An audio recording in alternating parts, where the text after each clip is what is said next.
I'm building a 2-trailer tiny house and it's time for a build update. And in this video, we're going to have a look at a few of the things I've been keeping myself busy with while I've been waiting for cabinetry. So let's check it out.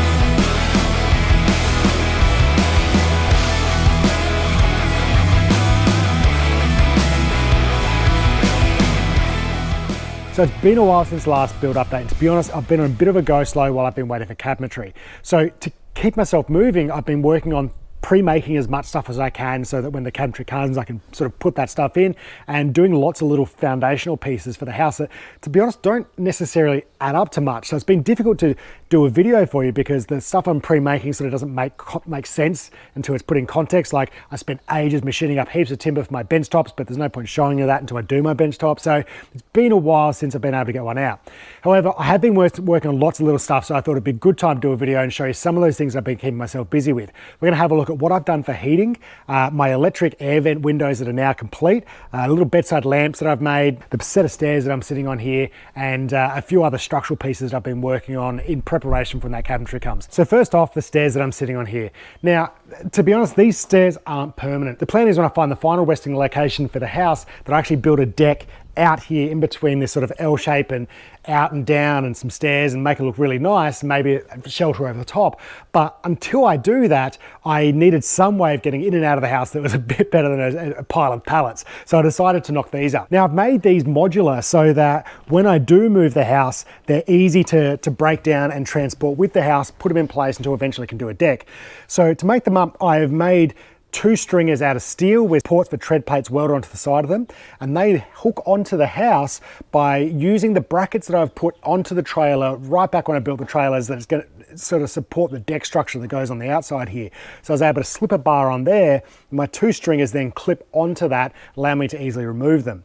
And then my tread plates are made out of some Oregon beams that I had, and they were a hell of a mess. But underneath, the timber wasn't too bad. It was kind of nice. So I machined them up, and I was able to make these really heavy tread plates out of Oregon. And they're just tech screwed through the brackets for my tread plates up into the beam. So I get these nice heavy tread plates that then lead up into the house here, and it looks pretty good. So I've got a modular set of stairs that are nice and heavy, full width the doors, look really nice, but it's easy to dismantle and transport with the house. And then when I'm done with them, I can easily repurpose them or pass them on to someone else who might want to modify them for their tiny house. So next is the heating. Now, I initially wanted to build a small fireplace here into the lounge room or somewhere in the main trailer, but when I came to looking at that, it became problematic.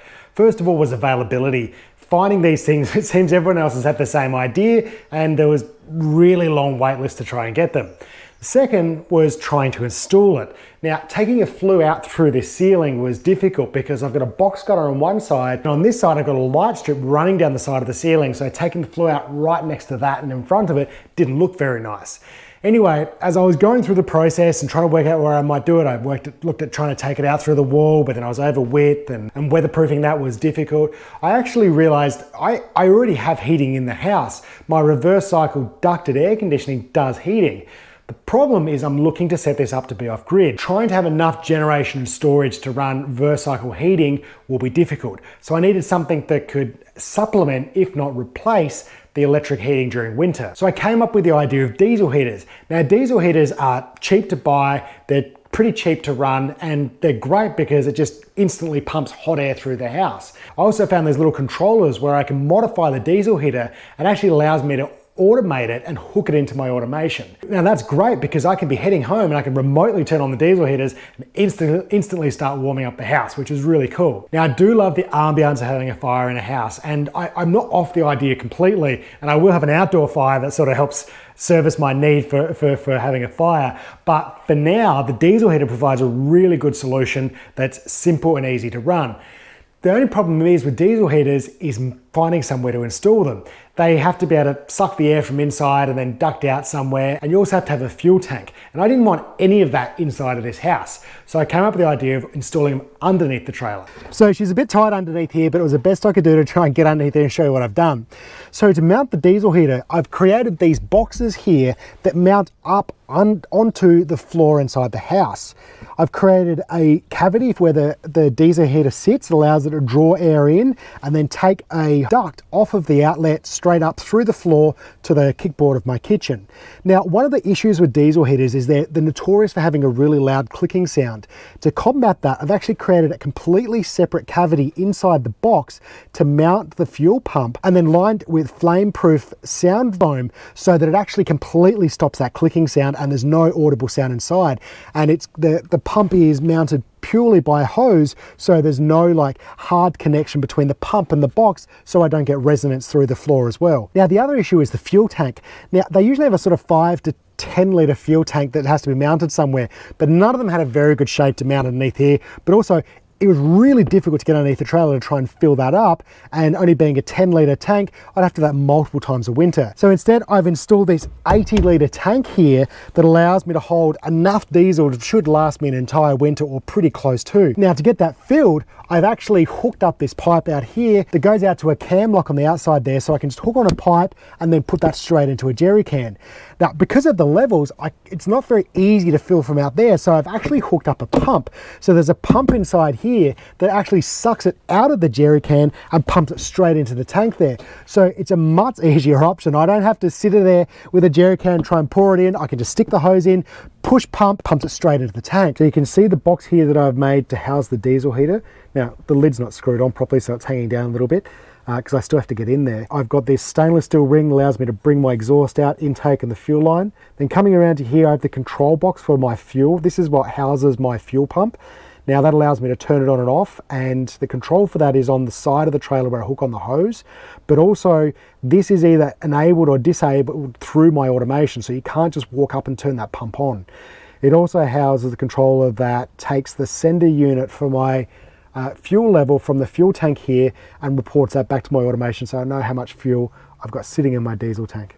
Now the diesel tank not only fuels this heater here, but has a line going up to the front of the trailer and across to the side trailer so that it can fuel the diesel heater that sits on the side trailer as well. Then here on the side of the trailer, I've got the filler and the controls. So this is where I hook the pipe on that goes down to my jerry can. I've then got a pump switch and a bleed switch. The pump switch is what turns the pump on and starts pumping diesel into the tank if the automation has been enabled. If it's not, these switches won't do anything. Now the other thing is the tank has a float switch inside of it so that when the tank is full, it'll automatically cut out the pump, which means I don't have to monitor the levels while I'm filling it, and it means I can't overfill the tank. However, when I'm filling it, there might still be diesel left in the line. So this allows me to manually run the pump and bleed that extra bit of diesel into the tank so that my lines are nice and clear, and then I can disconnect it all. So to do it, all I have to do is pull my cap off. I hook on my hose with a cam lock, and then this hose goes down inside my jerry can, turn the pump on, and it only takes a couple of minutes to empty 20 litres of diesel into the tank. Then here in the side trailer, I've done the same thing where I've built a box, but I've actually done a little bit differently where I've taken the intake from underneath the bed storage where it pumps through the box, then back up through a duct to underneath my wardrobe where it will blow out through the kickboard into the bedroom. So back inside here, I've also finished my electronic air vents. Now these things were an absolute nightmare. Trying to make a piece of glass slide up inside of a wall cavity and automate it, honestly, there's a lot of like things you should do that I've shared with you guys, and there's a lot of things you shouldn't do. You shouldn't do this. It's definitely turned out really cool. I'm pretty chuffed with it. It is awesome to be able to like tell Google to open up my windows and just opens up and I get airflow through the house. But man, it was probably more work than it was worth. But I did need some kind of airflow because these windows are fixed. So look, it's worked out well. Would I do it again? Probably not, but the cool factor is definitely a 10 on this. So up inside here, we've got the controllers that control the window moving up and down. So I've got a custom controller here that I've made that drives that stepper motor and has sensors that senses rotation and the limits of the window. And that's what controls the movement of the glass and connects back to my automation. On the front cover, this snaps on with some magnets. I've got two buttons that allow me to control the window up and down. And then down below here in the windows, only on the couch windows, I've got a button here that actually has a light up inside here. So I can turn the light on and turn the light off, which is pretty cool. So when you're sitting on the couch, you can have a little side reading light on either side of the couch without disturbing the other person.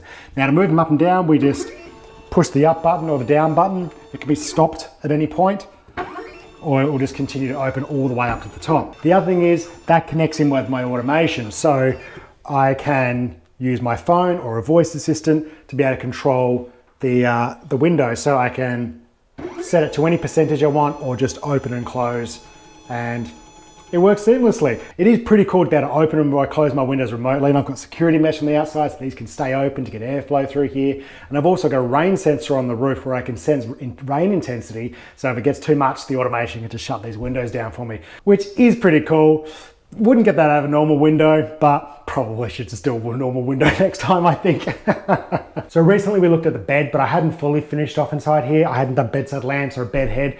Now the whole bed head saga, I was trying to work out what to do. I was trying to make some kind of textile bed head. I was overthinking it, and it got to the point where I'm like, I just need a bed head. And what I decided to do, instead of trying to make the bed head a feature in here, I thought I'll make it out of timber, match the rest of it. It's got these nice brass end caps on it. And then I can do cushions to dress it up and dress it down. And I can change the style in here. And I've also finished the bedside lights. So I've made my own little bedside lamps here, little LED globes with a brass plate on here. And this works similar to the way the rest of my lights are gonna work in the house. So I can just scroll the light on and scroll the light off, or I can just push it, tap it on and off. That's also hooked into my automation, so I can control that with my phone, voice, and any automation scripts I want to do. So I can set a bedtime mood if I want, with soft glow underneath the bed, and turn the bedside lamps on to say 20% if I want to do that, because I can, and it's kind of cool. So the bedside lamps are done, and also the electronic window in here is done as well. So that's most of the big stuff that I've been working on, but here's some of the other smaller things that I've been doing as well. I've installed some electronic blinds in all the windows. I have built this wall into the center here. Now this is only temporary because it needs to come back out again to put the cabinetry that goes between the bedroom and the bathroom. But once that's in, this goes back in and marries up to that cabinetry. I've also started working on the sliding door for the bathroom here, which will also be automated. Now, once this wall goes in permanently, there'll be plywood, the same as the rest of the walls that go up here, meet the bottom of that outlet, and then there'll be some capping pieces between the doorways that sort of finish off those doorways and go up to the bottom of the duct. Now, I've also had the duct up there. That was a pretty fiddly thing to do, to these really long, narrow slits, and also make that box so it's removable, so that when I'm transporting the house, I can swing those walls. It was difficult to try and make that so that you don't see any fasteners. So there's screws that I can put in behind through those slots into the back of that, so that it holds up against my air conditioning duct up there. I've also completed the grill to the return air for my ducted air conditioning. It was a lot of work to cut those grooves into the plywood there nice and neatly without destroying it, and then creating a way on the back there to hold that filter material in place, and then to be able to get it out and change it over. So this is held in with magnets. At the end, I just pull this end down, can slide it out, and then I can change over the filter material, slide it back in, and it just clips back into place. It was a lot of work to make that happen, but it looks so much better than having a plastic grill up there. I've also finished my light switches. So even though all of my lights are automated, I do have some physical switches to be able to operate the main lights that I use. And these are one of my favorite little features in the house, because I just love how they look, and it's such a nice feeling to use. So these switches get assigned to whatever light I want in my automation. And to control it, all I do is I scroll the dial, and that takes the light from nothing all the way up to full brightness. And then as I scroll it off, all the way back down again. Or I can push the knob to toggle the light on and off quickly. To make these, they were quite a bit of work. I had to machine up these brass back plates, drill them out, countersink them, and then mount them on the wall. I had to lade up these brass knobs, which was a lot of tedious work. I've mounted a rotary encoder into the plate. On the back of there's a circuit board, and then a cable that goes back to my automation cupboard that sends a signal back to my automation to be able to dim whatever light it's been assigned to. These things were a lot of work to make, but I absolutely love how they look, and it's a really nice feeling to be able to scroll the lights on and off, and they gently fade in and out. Also put a shelf in here above the couch, which creates this really cozy little nook over the top of the couch here. It's a solid timber shelf, and it's got brass rods coming down from the ceiling here to support it, which looks really nice. And I've also installed a light along the back there so that in the evening, if I don't want main lights on, I can turn this on and create this soft glow that sort of floods through into the house, but you can't see where the light's coming from. It's really nice. The gas is all hooked up now. This is one of the few things that I did use a trade for so that I can get this certified and a compliance plate. It was actually interesting because we had to talk to the technical regulator about how we join two trailers together.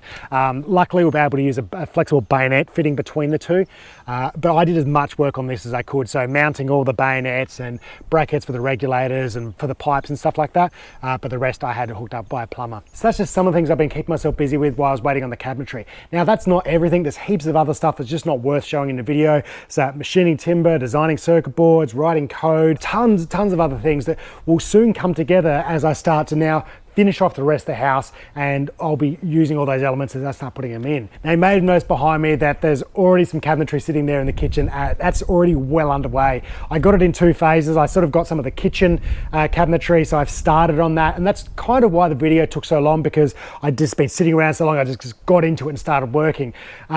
But I've also now received the rest of the cabinetry that I really needed to move forward, and that's the cabinetry that goes between the bedroom and the bathroom. So from now on, things are going to start moving really fast. In fact, over the next month or so, I'm going to go hell for leather and try and get this thing finished. So the next steps is to finish off that kitchen, and it's actually not that far away, so I'm pretty excited to share that with you. And then I can move on to the cabinetry between the bedroom and the bathroom there, which then means I can get that wall back in, I can finish my final wall, can start doing the waterproofing, tiling, composting toilet, everything's got to go in there, and then move on to the automation and all the final finishes that have got to go into this house. But we are getting so close to the end. I tell you what, I'm tired. I'm so tired, and I'm ready. I am ready to just finish and enjoy this house, and we are getting close. So you guys know the drill. Don't hate, educate. Comment down below if you see something in this video that can be improved, or if you've got any questions about what I've shown you in the video. If you're one of the crazy buggers still watching, make sure you show us those 2 hands in the comments. In the meantime, go build cool stuff, and I'll see you again soon.